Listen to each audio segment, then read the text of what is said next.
If you like to grow succulents, such as Echeveria and other types, you may have noticed a problem where your plant starts growing really elongated and starts to grow out of your pots.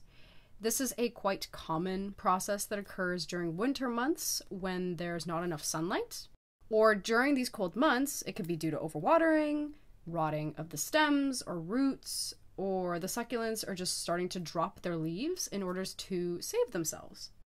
When something like this is happening to succulents, it means that it's a good time to start propagating them by leaves. So then right away, the question arises, what is the best way to do it? My favorite plant is almost destroyed, so how can I save it? There are two very effective ways to propagate succulents, and I will be giving some cons and pros for both of them. First of all, after collecting all the leaves that I want to propagate, I need to make sure that they air dry for at least 24 hours. This will help prevent rotting, speed up callus formation. Secondly, if the top part of the succulent plant is looking healthy, it's not rotten or damaged or severely elongated, there's a good chance that I can still grow it as well. I just need to make sure that the stem is healthy and there aren't any signs of diseases or pests. I simply make a cut, leaving approximately 5 to 6 centimeters of the stem, and place it in sterile cactus soil or regular garden soil mixed with sand. Now I'm going to show you how you can root the leaves. The first and most common method will be to just place the succulent leaves on the wet surface of the cactus soil. This is the most widespread recommendation here on YouTube.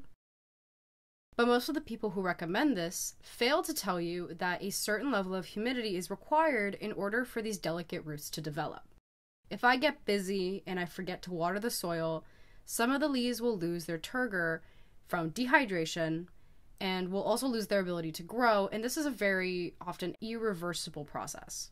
So I recommend, instead of leaving the succulent leaves on the surface, stick them inside the soil, but no more than 1 centimeter deep.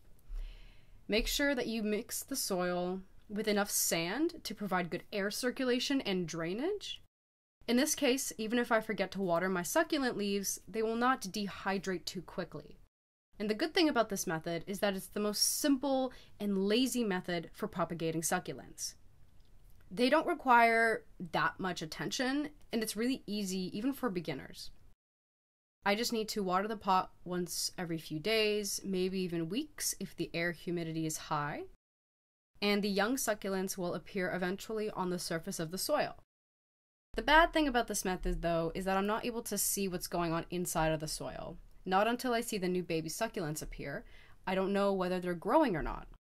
Sometimes instead of growing leaves, they become infected and they slowly rot away, and this process will just slowly kill the leaf.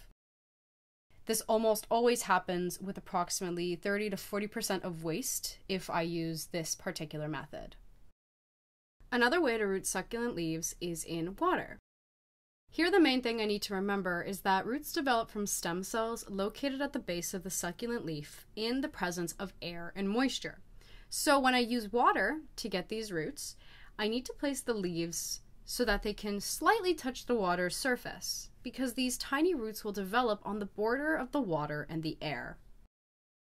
In case I place the leaves too deep into the water, the rooting process will likely be unsuccessful due to an insufficient amount of air, and rotting bacteria will start growing, although the rotting problem can be stopped with just a few crystals of potassium permanganate or activated carbon capsules. But this method is quite complicated because I have to choose the right container or I have to make one. But on the bright side, I can always watch and control what is happening. I can see and remove the bad rotten leaves, if there are any, because the waste rate is actually quite low with this method. I don't need to worry about watering because the water in closed containers doesn't evaporate that quickly. Baby succulents will appear in clusters, and I can see them growing very fast. Normally by the time young succulents are ready to be placed in the pot, the parent leaves are getting rid of all the nutrients and they start dying at the base, eventually falling off. Rooting succulent leaves in water gives faster results compared to the soil method, but there aren't that many significant differences. So the water method is faster, it's less wasteful, it's transparent and fun, but it's a little bit more challenging, so you can decide whichever one works for you. I can propagate many other types of succulents using these same techniques. Home succulents and outdoor garden succulents such as kalanchoe, jade plants, hen and chicks, sedum, and any other plants of the stone crop family. Thank you so much for watching.